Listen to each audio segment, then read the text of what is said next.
Nossa próxima exposição vai falar sobre redes multisserviços, voz, dados e vídeo, é isso? Não? Deixa eu ver. Perdão, desculpa, perdão. A implantação de redes ópticas passivas e gerenciamento de uma plataforma Gigabyte. É isso mesmo? Gigabit. Vamos lá então receber aqui o nosso engenheiro Juvenal Costa, com satisfação recebê-lo. Juvenal, ele que é da DPF, Desenvolvimento de Produtos da Furukawa, é isso? Vamos aplaudir, senhores. Por favor. Queria agradecer a presença de vocês todos aqui hoje. Espero ter assistido a palestra na parte antes do almoço, né, do Guilherme. A palestra teve mais com um foco voltado para o mercado e portfólio de produtos. A minha vai ser mais uma abordagem mais técnica, em formato de um mini curso. A ideia dessa palestra é familiarizar vocês com a tecnologia de rede ótica passiva, conceitos envolvidos em rede ótica, arquitetura, projetos de rede e também a parte de gerenciamento lógico de uma plataforma de internet ponta.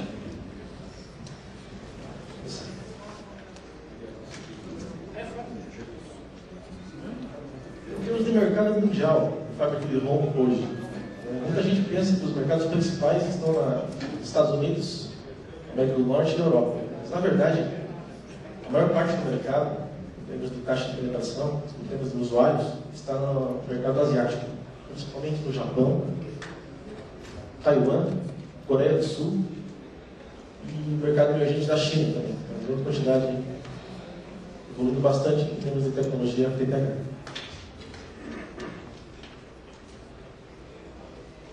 Esse gráfico mostra uma comparação entre a taxa de penetração, que está em número de usuários absolutos, tá? Por país, na adoção dessa tecnologia. Em primeiro lugar, na Coreia do Sul, passando assim, 50% de taxa de penetração do serviço, né, sendo que a maioria é fábrica de building, aqui em laranja, né, penetração de fábrica de building, onde você chega com a fibra até a base do prédio e faz atendimento interno do prédio via uma rede estruturada normal, metálica.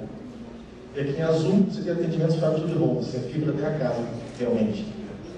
Já no Japão, a situação se inverte. A maior parte das aplicações são para a fábrica de home e a menor parte é para a fábrica de building. O Japão hoje é o segundo mercado com essa taxa de penetração. Sobre termos de usuários totais, o Japão hoje ainda é o maior mercado mundial. Você pode ver que estão concentradas, né? As maiores taxas de penetração do mercado asiático, né? Se for comparar, por exemplo, os Estados Unidos, eles estão numa posição modesta, né? Equivalente à Rússia, em termos de penetração, hoje. Não tem quatro linhas de fibra direta? Fibra direta seria o azul. Só dois, né? O que está em azul. Não, tem mais. O que está em azul. Então são poucos que só tem fibra, não tem a parte. Se for olhar o Japão, é a maioria. Está em azul. Fibra é para o usuário final. Fábrica de home. O restante é fábrica de building. Está em laranja. Então, no mercado asiático, né, hoje o maior mercado mundial, redes FTTH, FTTX, o predominância da tecnologia é Ethernet com, ou GE, que é o mais conhecido. Que é o padrão normatizado por I3E, o IETF, né, que normatiza todos os padrões da internet hoje. Já no mercado americano, né, o crescimento está sendo impulsionado principalmente por uma empresa chamada Verizon. Está com predominância da tecnologia GPON baseada no ITU-T. O que varia basicamente é o protocolo de transmissão. É muito parecido, em termos de topologia física da rede, que são muito similares. Aqui é interessante o crescimento de mercado. Abaixo mostra o crescimento de mercado no Japão, um pouco desatualizado até o final de junho de 2009. Mas se for olhar, quando o padrão I3E, o 3AH foi padronizado em 2004, começou a ter um crescimento alto na adesão de FTTH, no mercado japonês. Já em 2005, ultrapassou a base instalada de Keomori. E teve um crescimento praticamente exponencial, que continua até hoje. Já o mercado de DSL teve um pico no ano 2006 e começou a cair, perdendo o mercado claramente para a rede FTTH. Hoje o mercado FTTH no Japão já supera a soma do mercado DSL mais que o baseado na tecnologia da internet. Esse gasto não reflete uma tendência mundial de quem está implantando o FTTH, ou mais ou menos dos países que realmente adotaram. Porque no Japão está uma curva muito alta. No Japão a tendência é manter o padrão 3G, né? Migrar para o 10 gigabit, já está ratificado. Né? Já o mercado europeu, americano, está uma tendência de implantação do mercado de GPON, principalmente para operadoras. O GPON tem uma vantagem em relação a serviços legais.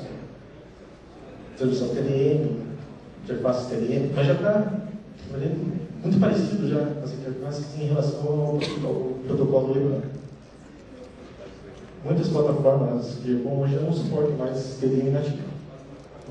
Só tem praticamente interface de Ethernet para fazer a comunicação com a rede convencional. Na verdade, o GPON começou com ATM, né? ATM praticamente é uma tecnologia morta hoje em dia.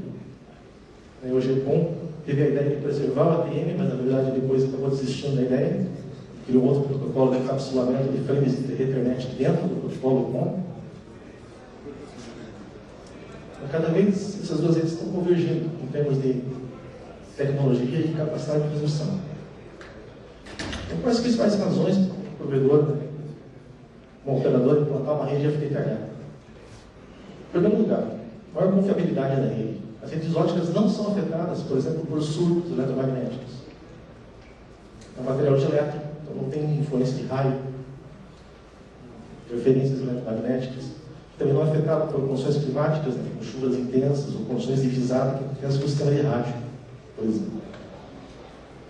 E é uma infraestrutura que, se você fizer um investimento hoje, você vai ter garantia de ter uma rede de suporte de serviços com alta taxa de transmissão por muitas décadas.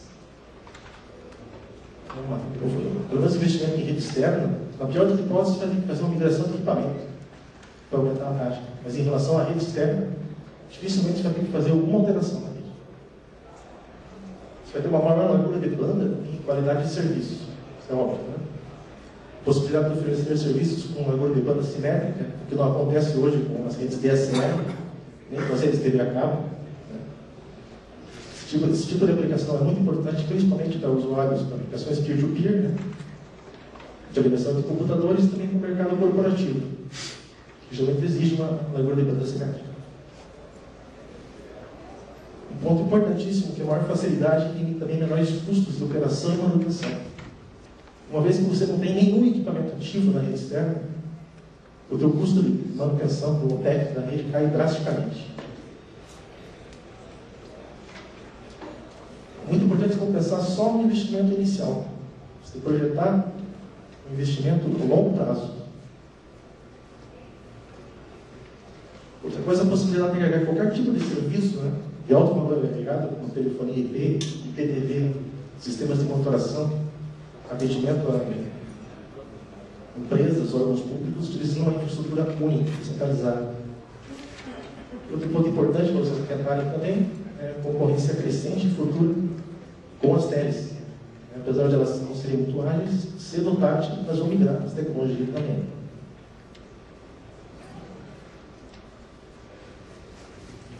Aqui só uma comparação entre redes PON com redes ponto a ponto. O FTTH não precisa ser feita necessariamente com uma rede PON, pode ser feita com uma rede ponto a ponto também.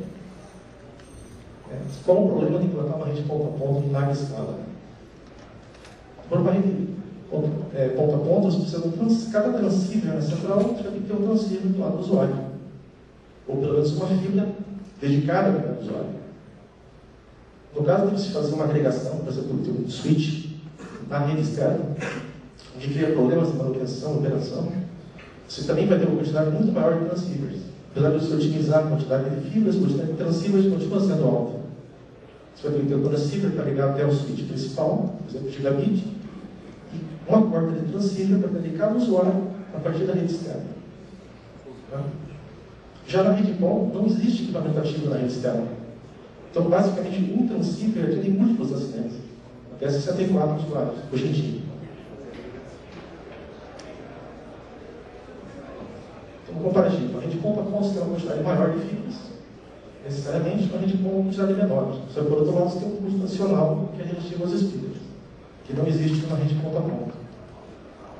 A maior quantidade de transceivers óticos numa rede ponta a ponta tem maior consumo de energia, espaço físico na central. Já numa rede ponta, tem uma quantidade muito menor de transceivers, que acarreta menor consumo de energia e também espaço físico na central.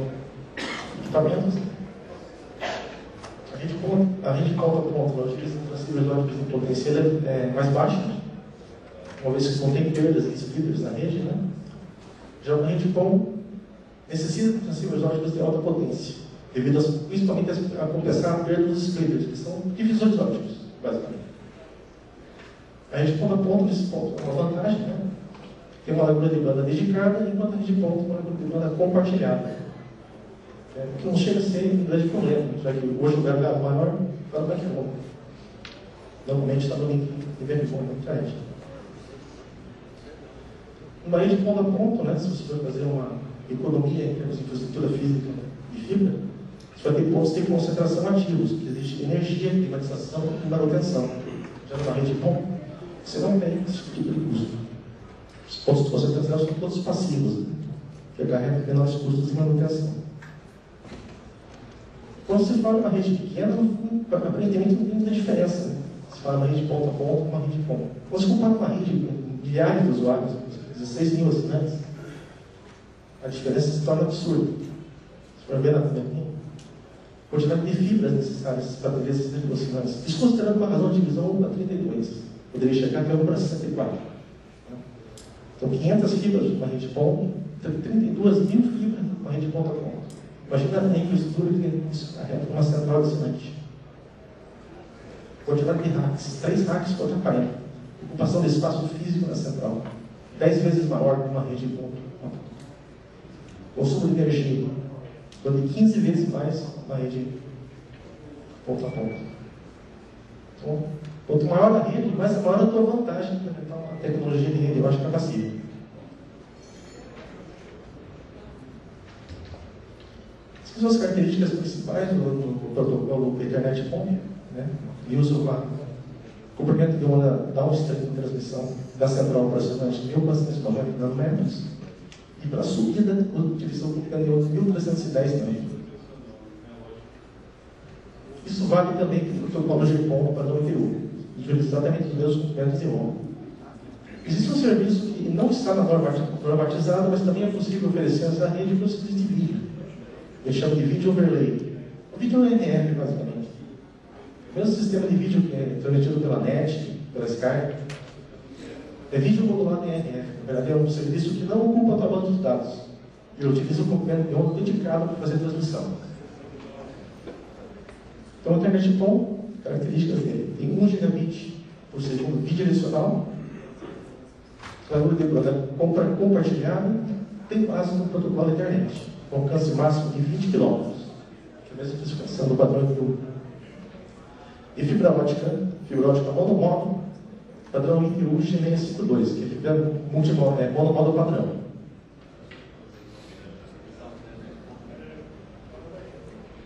O protocolo PON foi ratificado em junho de 2004 e combina o protocolo de transporte padrão internet, que todo mundo conhece, né? Tem frames variáveis de 64.518 bytes, com a tecnologia ponto multiponto, também conhecida como FM, o Internet into First Mile. Largura de banda simétrica em 1 GB down e up, alcance máximo de 20 km. E suporta TOS, né? O SLA. Podem fazer diferenciações de classes de serviço, QoS, conforme o tipo de tráfego transporta na tua rede, né? Tráfego sensível a jitter, telefonia IP e TV. E também suporta TDM, só que nesse caso utilizando um circuito de emulação. Você tem que ter um conversor em cada ponta, né? TDM para a internet. Nesse caso, poderia trafegar TDM também. Aqui como se dá a comunicação no protocolo. A comunicação downstream, basicamente, muito parecida com a comunicação na internet convencional. Na verdade, todo mundo na rede acaba recebendo essa informação. É uma informação que a ONT faz de maneira broadcast, para todo mundo. Só as ONTs que tem um endereço selecionado que vão deixar passar a informação para o usuário. Então, através do cabeçalho do pacote, pela identificação do endereço de enlace lógico, vai filtrar esse pacote se é amarelo ou não. Já no upstream, que é o sinal de subida, já é um pouco mais complicado. A transmissão tem que ser feita a partir de várias fontes, mandando informação para o mesmo usuário. Se essas fontes existissem ao mesmo tempo, o que aconteceria? Colisão de pacotes. Então, para evitar a colisão, o que é feito? É feita uma especificação TDMA no upstream. Então, a OLT, na verdade, aloca time slots específicos para cada ONU. Faz a varredura de todas as ONUs e cada ONU só transmite quando a OLT permite a transmissão. Outra função interessante do protocolo é o DBA, que se chama alocação dinâmica de banda. Então, se por acaso numa rede como existem usuários ociosos, essa banda pode ser alocada para outros usuários que não estão ativos naquele momento. Então você pode configurar bandas tolerantes. E dificilmente você vai ter todos os usuários conectados simultaneamente na rede.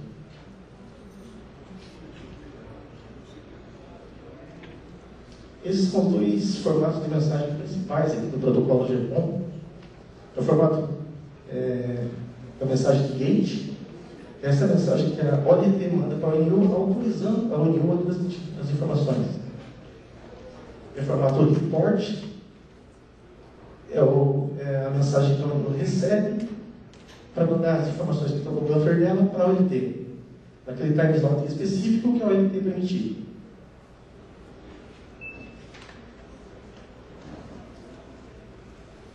As tecnologias se baseiam num conceito de enlace lógico, que chama, ou Logical Link, ou LLLink.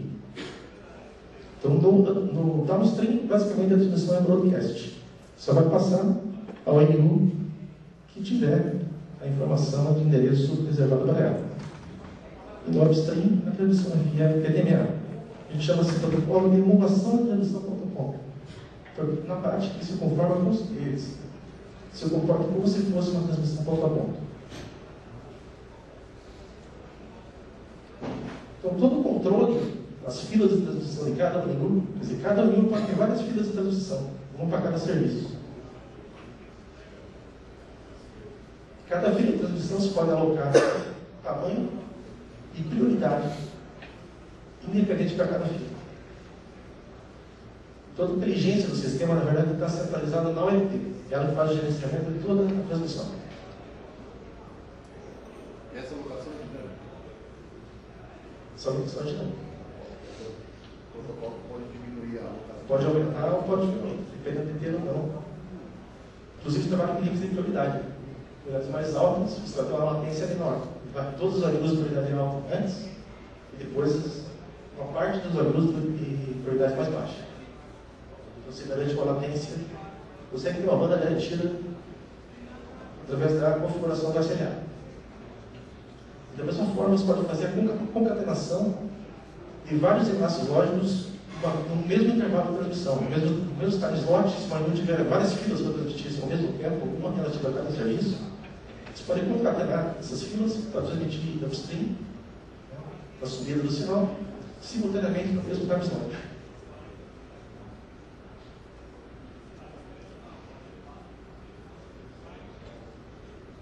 A evolução do protocolo GPON atual, que é o padrão 3.802.3AV, que é o 10 gigabit GPON, ele foi ratificado em setembro do ano passado, de 2009, há mais de um ano. E o método de multiplexação que ele usa para os sinais de 1 GB e 10 GB, no caso do downstream, ele faz dado gain. Então ele usa outro comprimento dedicado para a transmissão de 10 GB. E mantém o comprimento atual para a transmissão de 1 GB. Então ele vai ser compatível? Ele vai ser compatível, as luzes vão ser compatíveis com as luzes atuais. Isso é interessante, ele usa outro protocolo. Permite a coexistência entre ambos os protocolos. E o GPON? Não vai ter interoperabilidade com o GPON. O GPON não sei como é que padronizou essa parte aqui. O 10 GB não vai ser compatível com o GPON. Da mesma forma que o BPON também, que era o anterior, não é compatível com o GPON. Eu não sei como é que ficou o IT1 em relação a isso. Não se conhece. Mas o caso do I3E, a ideia é que seja compatível, com as ONUs atuais. Já tem operação? Já tem operação de praia. Ainda está caro por causa dos transceivers óticos, eles estão muito caros. Então está mais em fase de praia do que operação comercial em larga escala. Tem vários fabricantes que já fizeram experimentos, mas nada em larga escala. Até porque para 10 GB hoje, na rede de acesso, não teria nem backbone disponível para você provisionar a banda. Da mesma forma que o GPON, 10 gigabit de GPON também, a distância máxima especificada para 20 km. Né? E aqui a alocação de comprimento de onda no protocolo 10 GB de GPON. Se vocês forem ver, o comprimento de onda reservado para o Video Overlay, que é um serviço opcional da rede, permanece o mesmo, na faixa de 1560, 1550, 1560 nano. 1 GB permanece o mesmo, né, obviamente, na faixa de 1480 a 1490. Só que no caso do upstream, o que acontece? Existe uma sobreposição de comprimento de onda para 1 gigabit e 10 gigabit. Por que essa sobreposição? Na verdade, ele está aproveitando a faixa de transmissão, a faixa da fibra com menor dispersão. Que para o IU especificamente, o que é crítico em termos de custo, principalmente, é o transceiver ótico. Então, se você usa transceiver ótico mais baixo, com custo mais baixo, né, necessariamente vai ter que utilizar nessa faixa de comprimento de onda. Se for comparar um transmissor ótico 1550 e outro 1510, você vê que o custo de transmissão hoje é muito grande. Então, a ideia é usar lasers de custo mais baixo e compartilhar o mesmo espectro, tanto com GB quanto com 10 GB. Já a multiplexação, em vez de ser via WDM, ele é feito por TDMA também. Então, eu chamo de Dual Rate TDMA. Então, o transceiver, o receptor da OLT, ele recebe duas taxas diferentes de transmissão. Recebe 1 GB e 10 GB simultaneamente.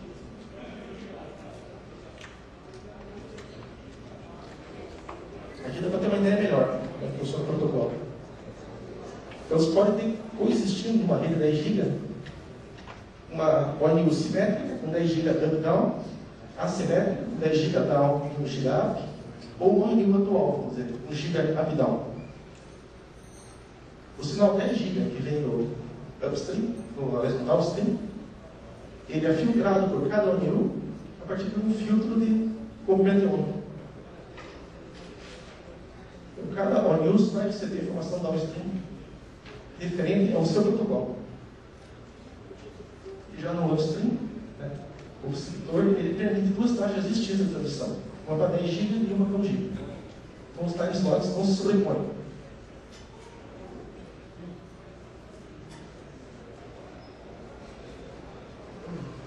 Aqui é um conceito básico para isso, que é a escalabilidade do largura de banda.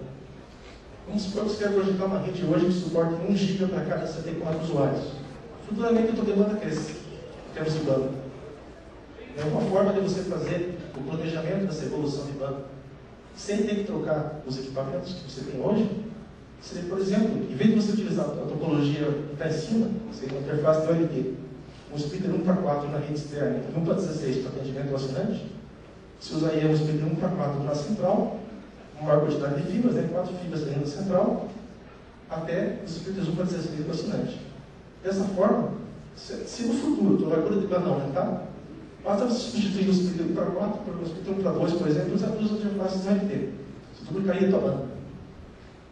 Vamos usar 4 wikis, você poderia eliminar os splitters, usar 4 fibras, uma conectada a cada OLT. Você quadruplicar a tua banda. Essa é uma estratégia de evolução de banda para o futuro. Você deixando reserva de fibra na rede feeder, rede de alimentação, você vai garantir o crescimento de banda futuro.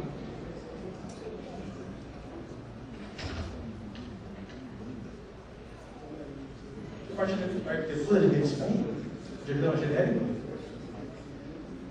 Então, você teria a sua central de equipamentos, estaria instalado todas com a infraestrutura principal da rede, né, dos links, internet, roteadores, OLT, etc.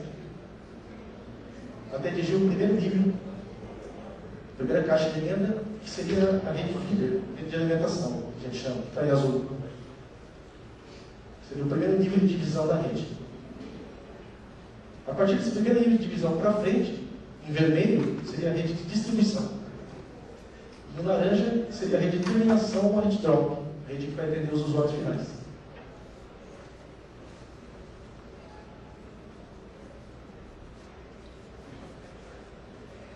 Hoje ele trabalha basicamente com duas topologias para redes ponto.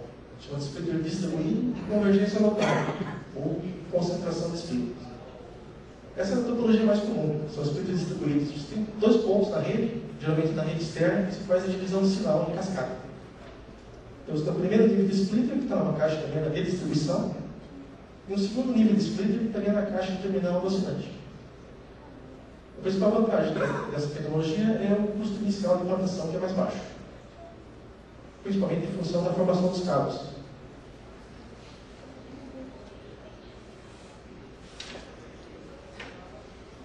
Conforme a tua topologia e projeto, você pode ter variações. Por exemplo, numa rede 1 para 64, você pode utilizar as coisas, por exemplo, 1 para 2 cascateado com um splitter 1 para 32. Se você tem um ponto muito concentrado de assinantes próximo, esse splitter 1 para 32. Se tiver uma distribuição mediana, como se for desse caso, você poderia utilizar um splitter 1 para 4 de primeiro nível, na caixa de distribuição, um splitter 1 para 16, mais próximo do assinante. Ou ainda, se os seus assinantes estivessem mais espertos, poderia utilizar o splitter 1 para 8 no primeiro nível e 1 para 8 no segundo nível de acesso. Vamos em cascata. Então, você pode ter várias combinações de topologia dependendo da distribuição dos seus assinantes. São mais concentrados, mais distribuídos. Outra tecnologia não muito usual, mas que é utilizada em algumas aplicações, de topologia distribuída com múltiplos splitters em cascata.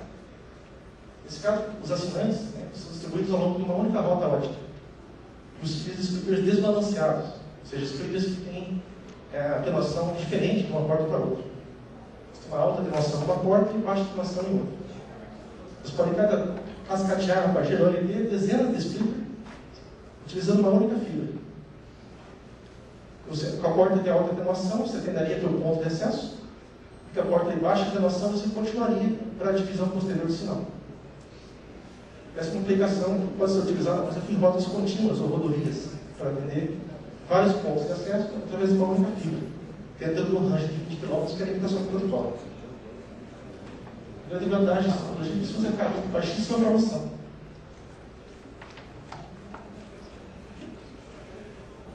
A aplicação possível seria em redes metropolitanas, por exemplo, fazer uma derivação a partir de uma rede aberta da internet para atendimento, por exemplo, a serviços da prefeitura, por exemplo, sistemas de vigilância, sistemas de semáforo, radar, etc. As principais vantagens do splitter distribuído são o menor custo inicial de implantação, você teria a rede ótica mínima, formação mínima de cabos. Ele é mais adequado para taxas de penetração elevada. Você conhece exatamente quanto está a demanda. E a desvantagem principal é que é uma rede rígida. Tem que ter um planejamento muito criterioso dessa rede para você ter uma rentabilidade interessante no futuro. Porque apesar do custo ser mais baixo, você tem menos flexibilidade em relação à ativação de placas TLT e splitters. Você não consegue fazer a instalação sob demanda. Então, você baixa a escalabilidade tanto para ativos, ativos desse caso são placas LT, quanto para passivos, que são os splitters. E tem uma dificuldade maior para a manutenção das falhas da rede. Talvez você teria que romper uma fibra para saber exatamente onde está o ponto de falha. Outra arquitetura seria splitter centralizado, que a gente chama ou convergência local.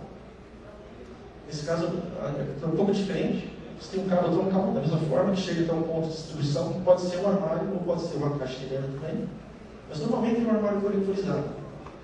E a partir desse ponto do armário, você tem de 128, por exemplo, a 1024 usuários.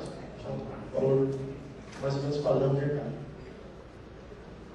Do armário para frente, é basicamente uma rede ponto a ponto. Então, você não tem splitters na caixa terminal de assinante. Os splitters estão todos no único ponto. Qual é a grande vantagem dessa topologia? A partir do momento que você chega com o sinal da OLT nesse ponto, no ponto de convergência local, você tem acesso a qualquer assinante dentro da área do armário. Então, você consegue otimizar a utilização da tua OLT. Ao passo que numa topologia distribuída, se você tem um assinante pendurado em cada caixa de renda, você vai instalar tantas ORPs quanto for necessário para atingir aquele ponto. Aqui a tendência é você ter que usar menos interfaces aplicativos, os scripters também podem ser instalados sob demanda. Você vai fazer a pré-instalação com todos os scripters.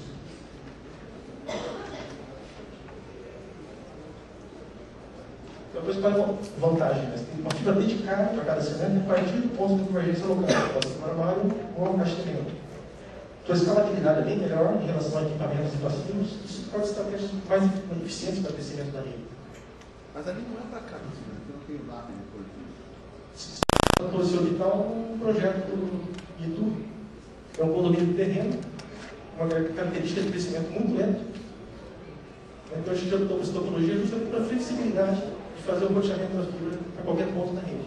Então você acaba economizando em ativos e também em scripts. Você instala tudo sob demanda, tanto as placas LT quanto os passivos da rede.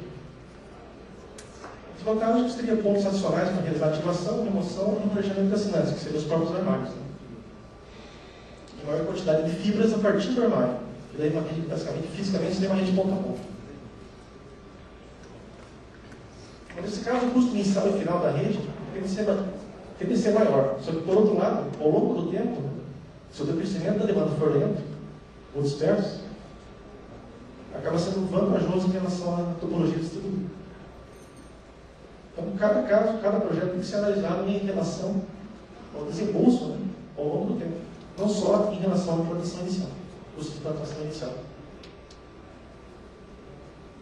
Dificilmente vai ter uma taxa de penetração de 100%, qualquer rede que seja.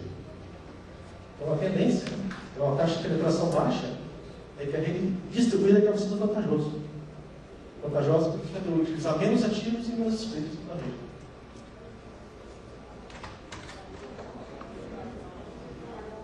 Vou dar uma ideia para vocês da metodologia de projeto, usualmente utilizado para redes ópticas, né? Um passo a passo.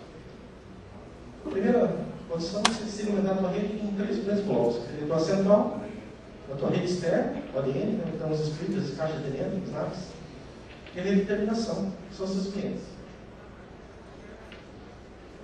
E começando o projeto, né, a partir do assinante em direção à central.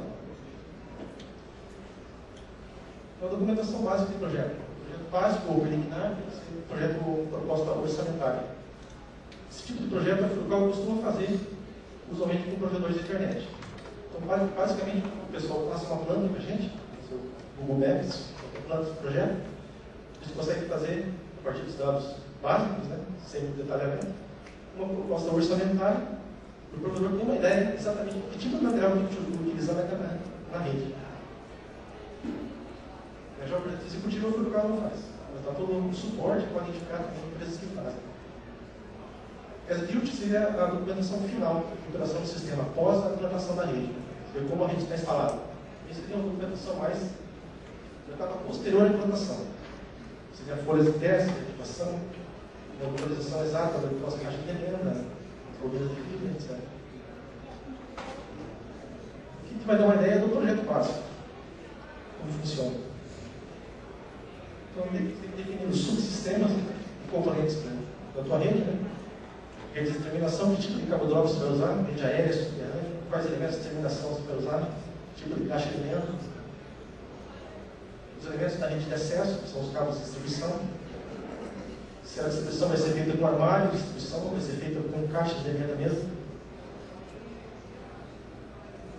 E a rede troncal, né? A rede feeder também, se vai ser a rede aérea, subterrânea, autossustentável ou não. E ter uma ideia do teu central office. Né? Se o espaço físico é suficiente para atender a demanda que você está projetando. Também é importante que você tenha informações e dados de catálogo pode dar o ONU, os switches, os roteadores que você vai utilizar na rede. E no caso do serviço opcional de vídeo overlay, né? Transmissor óptico, amplificador óptico, o DFA, o ONU de vídeo e dados no redente. Para o conceito sobre demanda e taxa de penetração. O que é demanda? Demanda é todas as unidades operacionais dentro de uma área do projeto. E a taxa de penetração seria o percentual essa semana que vai ser efetivamente atendido pela rede. A gente chama de home test. Então, home test seria o total de demanda do canelário vezes a taxa de penetração. Você, no final das contas, as fibras, as portas das fibras reservadas para acesso ao assinante. Isso depende do planejamento, né, qual a expectativa de venda, conforme o perfil de cada área, né, você classificou a classe de cada área, padrão A, uma B, tem tudo o potencial consumo de cada área. E fatores físicos, né, estrutura. Se os assinantes estão dispersos ou não. Se é uma rede de apartamentos, se é uma área mista, apartamentos, residências, ou se é uma área só de residências, condomínios, isso pode variar bastante também na distribuição de uma rede. Então, home test, os pais falam em home test numa rede, você tem que pensar no sistema como um todo, não apenas na rede de ponta. Por exemplo, esse projeto de uma rede ótica, eventualmente pode ser que tenha usuários que necessitem de uma rede ponta a ponta. Então, normalmente deixa reservas de fibra para atender usuários, por exemplo, corporativos, indústrias, que eventualmente venham solicitar um serviço desse. Já tem um aluguel de fibra pagado na tua rede. Normalmente, você sempre deixa uma reserva de contingência em termos de quantidade de fibra por cabo. Muitas vezes esse termo taxa de penetração é confundido com taxa de adesão, que é outra coisa. Taxa de adesão seria dentro da rede de acesso quantos usuários efetivamente aderiram ao serviço. Seria T percentual asterisco, seria o home connected, que é outro conceito. Então, a administração e operação do sistema ela vai estar associada aos homes connected, que são quantos usuários aderiram ao serviço da tua rede. Já o projeto básico, o executivo, você fica em cima da taxa de penetração, ou seja, dos acessos óticos que você vai ter na rede, não dos usuários que estão conectados. Então, o primeiro passo do projeto é fazer a comunicação, a gente chama de atendimento, que seria pegar a planta do projeto e colocar os pontos que vão ter acesso. Então, a gente vai prover portas de acesso para o atendimento. Em seguida, se faz a contagem, né, dos assinantes conforme a tua caixa terminal, dependendo da capacidade da caixa, vai atender 8, 16, 32 usuários. Você agrupa normalmente em grupos de 8, mais comum, para fazer projeto. Então, você faz o agrupamento em subcélulas e, em seguida, posiciona as caixas de terminação dentro dessas subcélulas. Então, você vai ter os cabos drop para atendimento ao assinante. Uma vez delimitadas todas as subcélulas de atendimento ao assinante, você parte para o teu elemento de distribuição. Faz a contagem dos elementos de distribuição necessários para atender aquelas caixas terminais. Faz o agrupamento em função da capacidade do teu elemento de distribuição. Pode ser um armário ótico, por exemplo, um tribox, um orbital, ou mesmo uma caixa de elemento. Então, você delimita a área de atendimento, né? Quantas subcélulas cada armário ou caixa pode atender. E, em seguida, dimensiona os cabos óticos, qual a capacidade necessária dos cabos óticos de acesso à distribuição. Aqui, cada cor representa uma formação diferente de cabo. Normalmente, você vai se distanciando da rede, né, você vai diminuindo a formação dos cabos. Começa um cabo de alta, com capacidade mais alta e vai distribuindo 8, 6, 4 fibras. Ao longo da rede, até chegar à última caixa terminal. Em seguida, já tem condição de projetar o teu cabo troncal ou cabo fibra. Tem que ser necessário para atender todos os armários, as caixas de elementos de distribuição principais, e ainda com alguma reserva para futura expansão. Essa é a metodologia básica de projeto. Em seguida, é interessante verificar a consistência do projeto com base em dados de catálogo, tanto de equipamentos, passivos, e também perda de fio. Normalmente, você verificar essa consistência do projeto, você faz um cálculo óptico, perda ótica, na faixa de 1.310 nanômetros, que é a faixa upstream, que é a faixa onde a fibra tem a maior relação. Então, se ele passa para 1.310, ele tem uma atuação mais alta, com certeza vai passar para 1.490, que é o downstream, uma perda mais baixa. Então, no nosso caso, o nosso equipamento suporta uma perda máxima de 29 dB. Então, nesse cálculo aqui, uma razão de divisão da 64, né, nós temos 1 para 2 e essa reta para 32, considerando 5 km de fibra, 9 vendas por fusão, 5 conectores, perda de fanal de FO, usando um splitter com conectores multifibra.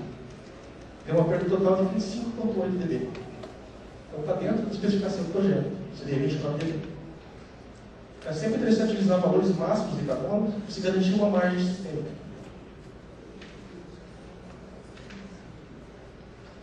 vou entrar um pouco no equipamento, a plataforma GEPON da Furukawa. Então, essa plataforma, chassi de GEPON Standard Furukawa, é um chassi com altura de 1 suporta até 16 cartões da OLT, que pode ser instalado sob demanda. Todo o acesso a ele, tanto as portas metálicas quanto óticas, a alimentação é feito pela parte frontal. Todos os módulos são rodados só um pouco. Você pode fazer a própria substituição, inserção de novos módulos sem desligar o chassi. O orçamento de potência entre a OLT e o 29 dB. Ele tem fonte redundante, que pode ser AC ou DC, 48 volts. Tem duas opções de chassi. Se uma das fontes cair, a outra assume o chassi completo. Ele tem uma placa de gerenciamento central, pode ser feito de gerenciamento via CB, Telnet ou LED. Ele também tem uma BIM privada para gerenciamento via SRT, usando no caso o software externo. Tem 3 ventiladores, suporta, como eu comentei, 16 cartões de OLT.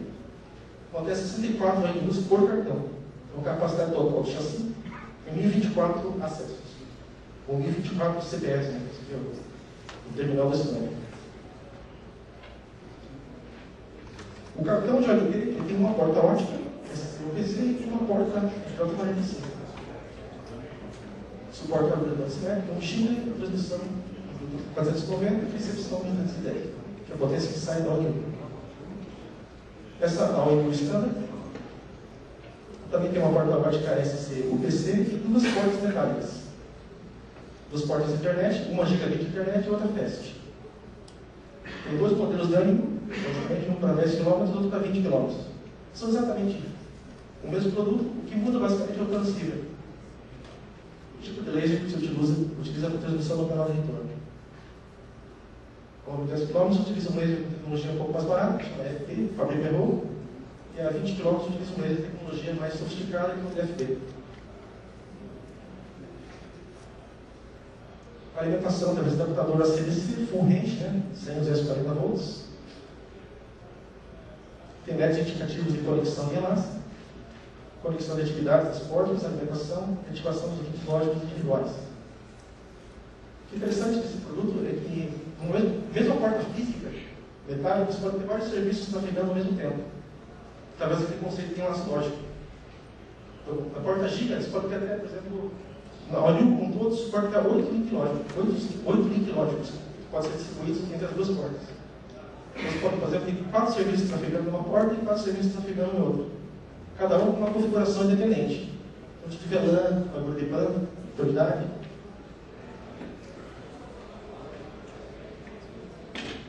Isso é um produto interessante, que é uma ONU SFP. Também é a mesma função daquele produto anterior, só que ele cabe em um slot mini GB de qualquer suíte de internet. A alimentação é feita através do próprio slot do switch, né?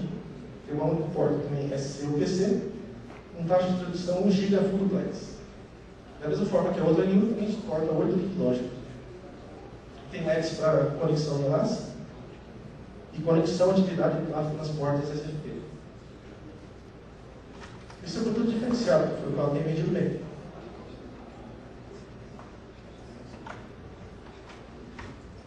Então, a interface de gerenciamento ela pode ser feita via serial ou Telnet, através de linha de comando. Ou ele também tem um web browser integrado, um web server interno. Você consegue acessar via qualquer web browser, apontando para o endereço IP da plataforma. Ele também possui uma mídia privada. Você consegue fazer a monitorização através do software externo, SNP. O chassi permite redundância de OLTs. Você pode usar, por exemplo, 2 OLTs em formato redundante, só que nesse caso, em vez de usar o splitter com 1 entrada, o splitter é o splitter com 2 entradas. Splitter 2 para N, que a gente chama. Você poderia fazer tanto redundância a nível de equipamento, de OLT, quanto a nível de ROM. Se o teu splitter estivesse na rede externa, você poderia ter uma rota principal e uma rota alternativa. Você teria redundância simultânea de equipamento e de ROM. Cada chassi, que suporta 16 placas OLTs, pode formar até 8 grupos de pares, 8 pares redundantes. Um vai ficar ativo e o outro vai ficar stand-by. Quando uma das rotas cair, a outra OLT assume com a mesma configuração, sem necessidade de fazer reconfiguração da OLT ou da INU. vai ser uma aplicação, por exemplo, de uma redundância de OLT, uma rede distribuída. Seria o primeiro nível de splitagem com redundância e o segundo nível de splitagem em estrela sem redundância. Então, você tem que escrever, por exemplo, 2x4 na rede externa, a primeira caixa de renda da distribuição, e daqui para frente, seria sem redundância com atendimento à redeterminação da cidade. Logicamente, quanto mais próximo da cidade tiver o splitter, maior vai ser a confiabilidade da rede em termos de rota. Pode fazer a rota ótica mais longa possível.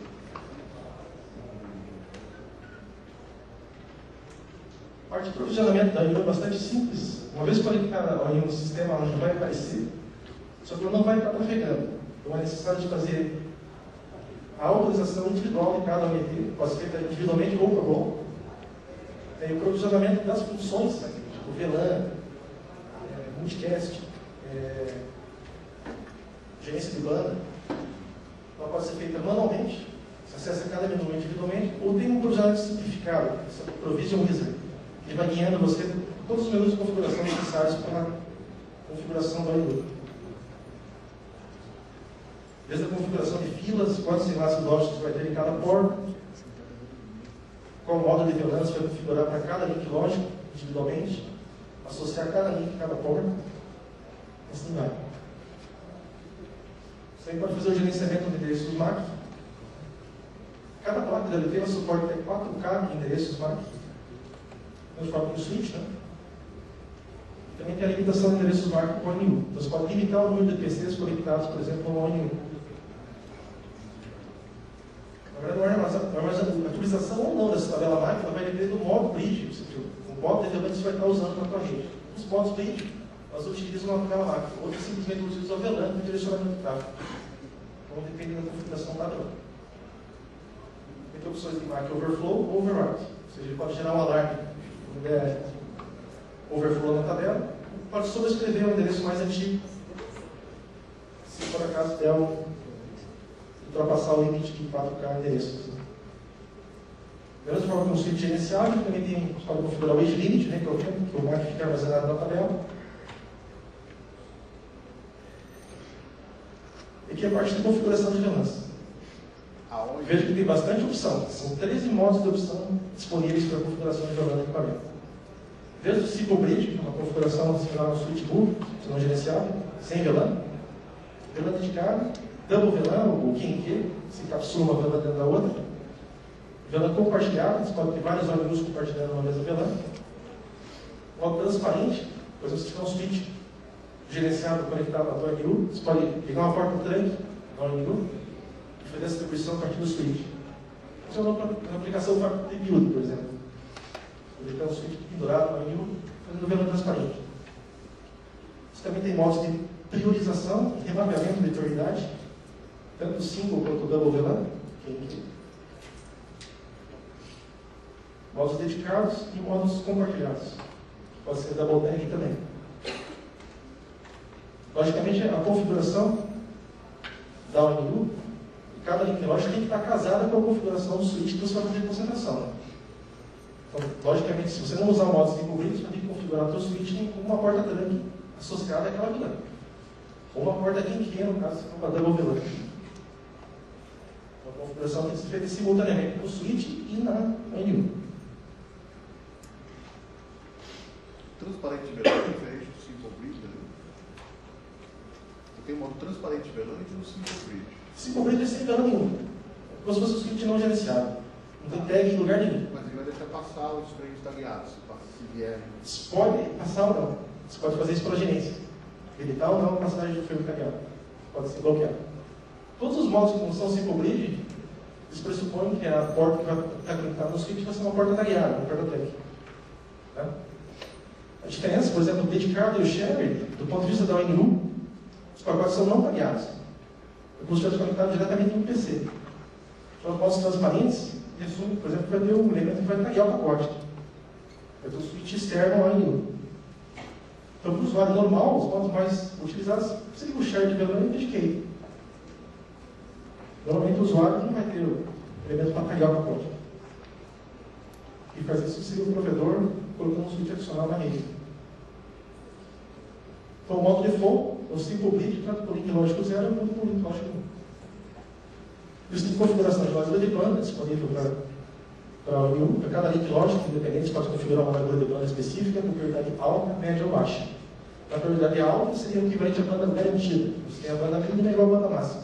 A prioridade média seria a banda mínima menor que a máxima, só que diferente de zero. E a prioridade baixa seria o best effort. Seria a banda mínima menor que a máxima, só que banda mínima zero. Então, se houver disponibilidade de tráfego, ele vai passar para o ONU ou não. Você pode configurar filas de transmissão também independentes para cada link lógico, para cada porta. Você pode associar links a diferentes portas, cada um com diferente tamanho. Então, você tem pacotes de VoIP, por exemplo, que geralmente são pacotes pequenos, então não precisaria uma fila de transmissão grande. Então, pacotes IPTV, por exemplo, já manda bursts de tamanho significativo. Você poderia configurar uma fila de transmissão maior, nesse caso.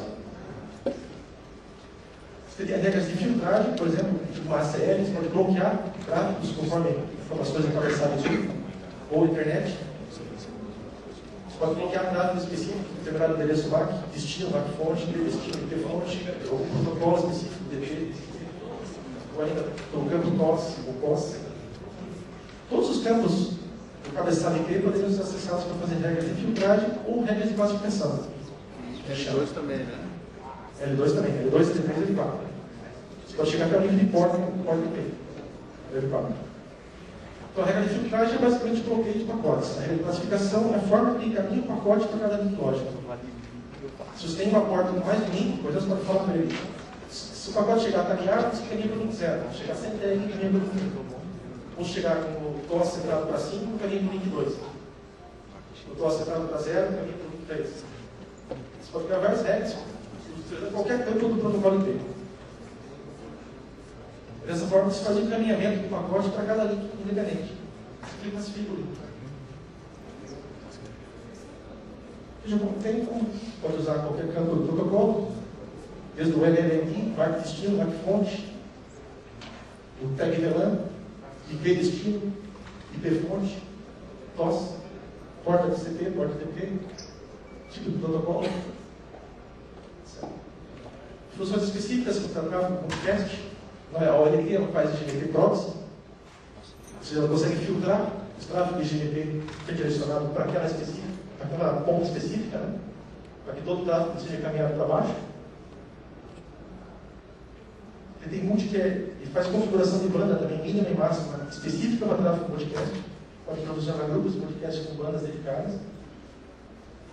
E pode configurar grupos de VLAN independentes também para tráfego específico para tráfego podcast. No caso de IPTV, por exemplo. Pode criar pacotes diferenciados, por exemplo, um pacote dentro do VLAN. Cada usuário vai ter acesso a um pacote específico, conforme o plano de serviço que é assim, por exemplo. A ONU, ela faz a função de GNP Snoop, né, fica monitorando se tem uma associação ao grupo, ela vai deixar passar ou não o protocolo GNP, o pacote podcast. Normalmente ela bloqueia o tráfego podcast. Se alguém, por exemplo, um aplicativo tipo um VLC que manda uma associação GNP para um determinado grupo, ela vai deixar passar específico daquele grupo. A grande vantagem do podcast, né, que só vai estar trafegando na rede ponta os grupos podcast que estiverem ativos. Ou seja, os que não vão estar associados, ele não vai passar pela rede, então não ocupa a banda. Você pode ter estatísticas de tráfego também a nível de OLT, da ONU, tanto a nível de porta específica da ONU, upstream, downstream, quanto a nível de link lógico. Tudo contadores de 64 bits, pode ser feita a monitoração através de um software externo. Por exemplo, em RPG, Nagios, SMPC. Pode gerar tráfegos e consumo de banda, monitorar a banda específica, numa OLT, numa ONU, uma porta da ONU. Isso permite uma monitoração em tempo real do tráfego consumido por assinante e por porta lógica. Tem sinalização de eventos ou alarmes que podem acontecer com o sistema, através de envio de mapa STMP ou envio de e-mail. Né? Você tem eventos, por exemplo, reset, problemas de temperatura, voltagem, inserção e remoção de placas, pode gerar eventos, queda de link óptico, por exemplo, queda de alimentação no mundo. Todos os eventos são configuráveis para você enviar tráfego STMP ou enviar e-mail. Você pode evitar ou não o envio dessas informações. Você Também tem a opção de log de evento interno do equipamento, que armazena até 200 eventos, né? E a partir do momento que ele dá o overflow na tabela interna, ele pode fazer o auto-upload desses logs para o servidor de FTP, via TFTP. Os arquivos de configuração também podem ser salvos através do protocolo TFTP. Podem importar ou exportar os arquivos de configuração do chassi, do LT, do ANU. Pode permitir fazer um piloto periódico dos arquivos de configuração. Você pode programar, por exemplo, a cada 7 dias, pode fazer um piloto de configuração de todo o sistema. O upgrade de firmware também pode ser feito independentemente do chassi, da OLT e da ONU. No caso da OLT e da ONU, pode ser feito por bloco, também via FTP. E aqui um serviço opcional que o protocolo também fornece equipamentos para esse tipo de sistema, que é o serviço de vídeo overlay. Serviço independente da transmissão de vídeo LF. Basicamente não muda nada em relação à rede externa. O que muda é em termos das pontas. Você teria que ter um transmissor óptico de 1550 na central, mais um amplificador óptico para transmitir o sinal modulado em RF. Do lado da ONU, você pode ter uma ONU integrada com vídeo e dados, ou uma ONU específica para vídeo, ou outra específica para dados. Nesse caso, tem que usar um WDM externo para fazer demultiplicação desse sinal. O transmissor ele passa tanto a faixa de CATV, que vai de 5 a 51 GHz, quanto a faixa de satélite. Então, você pode retransmitir o sinal da Sky, o sinal da NET, e poder fazer captação de canal local via banda C e remodular esse sinal, por exemplo, de OHF para transmissão na rede. Aqui são produtos que estão no roadmap de desenvolvimento desse ano. São o WDM integrado com porta de VoIP. Teria 2 portas de dados, já com o WDM integrado, e uma porta coaxial, com 2 opções de frequência, para CATV e faixa de CATV mais banda L, que seria a banda Sky. O outro modelo seria a unidade integrada com dados, CATV mais VoIP. Suporta 2 portas da XS, além do serviço de RF e de dados. Até o segundo semestre deve ter um upgrade para essa plataforma atual, para 2,5 gigabits downstream, que a gente chama de turbo e bom, vai ser compatível tanto com o chassi atual quanto com a atual.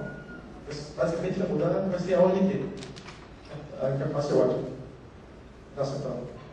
Você pode ter no mesmo chassi, interface para 1 GB e interface para 2,5 GB, convivendo na mesma rede. Vai ter suporte para IPv6, com regras de classificação e filtragem de pacotes também baseados em IPv6. Isso é a parte externa FTTH. Ele desenvolveu para a instalação de equipamentos FTTH em ambiente externo. Instalação de postes para proteção IP54, com ventilação forçada, tem aletas de ventilação com filtros e um exaustor. Permite, e também tem defletores, né, externos para fazer controle de radiação solar. Você consegue ter um controle bem efetivo de temperatura dentro desse armário, específico para a instalação de equipamentos. Tem placas de montagem que permite a instalação de no break, uma placa reduzida, ou uma placa que permite uma acomodação de reserva de cabo óptico. Então seria isso, acho que passei um pouquinho do tempo aqui. Mas o recado que eu queria deixar, principalmente, é que a Furukawa ela tem um canal exclusivo de atendimento direto para provedores de internet. Tem uma solução completa, tanto de cabo, quanto acessórios, equipamentos. A gente pode dar todo o suporte na parte de projeto e pré-projeto para vocês. A gente tem programas periódicos de capacitação, também em Curitiba, geralmente são feitos em Curitiba, pré-agendados, no mínimo a cada 2 meses no treinamento. Tanto na parte de rede externa, instalação de TIO, instalação de cabo, quanto na parte de configuração de equipamentos. Então, havendo interesse de vocês pode contratar a gente pode tentar agendar um treinamento em Curitiba para se familiarizar um pouco mais com essa tecnologia. Estou na massa, vamos ter atividades de laboratório, configuração de equipamento, etc. Estou colocando à disposição, se tiver alguma questão. Senhores, alguma pergunta? Ok, uma salva de palmas então. Temos uma pergunta ali, antes dos aplausos, aproveitando para botar. Pois não, pode falar. Tudo bom? Na parte que você falou ali que os dados são enviados via broadcast, apesar de ter um comprimento de onda diferenciado para cada onda, tem algum método de segurança para garantir que não tenha ninguém sniff a minha rede ou que tenha dados dos outros ônus que estão naquele conjunto do speaker? Mas pode habilitar criptografia, Gustavo. Tem a opção de habilitar ou não. A fotografia eu vou dar uns tempos. Tá? O que acontece quando a gente coloca mais de 64 ONU novamente? A base de dados elas não suportam. Não. É dimensionada para. Todas as tabelas internas são dimensionadas para suportar 64 ONUs. Posso fazer uma impressão de um ONU, por exemplo, e só habilitar 64? Desde que você tenha na tua limitação de potência, sim. Desde que não ultrapasse 29 dB de perda, é possível. Até para 128, para caso para a rede muito curta, por exemplo, pode preparar a rede com 128 só para 64 ativos. Mais alguém? É possível fazer a gestão também por FMP do equipamento ou só monitorar? Não, a gestão também. Tudo que é feito via web, via interface de comando, pode ser feito via FMP também. É possível Tanto- fazer uma plataforma. Tanto a leitura quanto a escrita. Tanto na OMT quanto na OMT. Isso tem uma MIB privada que disponibiliza junto com o CD do equipamento, Tá? para compilar a MIB e acessar as variáveis. Tem as OIDs específicas, para computador de tráfego, para configuração de parâmetros específicos, de LAN, de banda, configuração de porta. E cada ONU tem que ser habilitada numa determinada OMT. Sim. Você pode eventualmente trocar o slot. Tem o comando para mudar o slot. Né? Por exemplo, você realocar o produto. O local você pode fazer. Tem comando para isso. Tem, A vaca de gerenciamento consegue alocar toda a Isso. configuração de uma OMT para outra. Todo o gerenciamento é centralizado. Tá? Você não precisa acessar o equipamento específico para fazer o gerenciamento. Só o gerenciamento centralizado a partir do chassi. Ele gerencia todos os ONUs. Todos os ônibus, todos os ônibus. E o gerenciamento das ONUs é feito por ele também. Por ele também. Não é a ONU. Não. Você não vai plugar um cabo na linha para fazer configuração. Tudo é feito remotamente pelo Ela não sistema. tem o endereço dela, né? Ela não tem endereço de IP. Não, não tem endereço IP. Quem tem é só a placa de gerenciamento. É só a placa de gerenciamento. O resto, na verdade, é um meio de transmissão da camada 2. Ele que entrega a internet nas duas pontas. Mas ela consegue ligar todos os dados que estão nas Todos os dados estão. Muito bem, vamos então aplaudir o Juvenal. Obrigado, Juvenal. Aproveita para deixar seu e-mail, tem gente também nos assistindo online. Muito bem, aí está as informações e o e-mail também do Juvenal. Obrigado pela oportunidade de estar aqui, mais uma vez. Obrigado.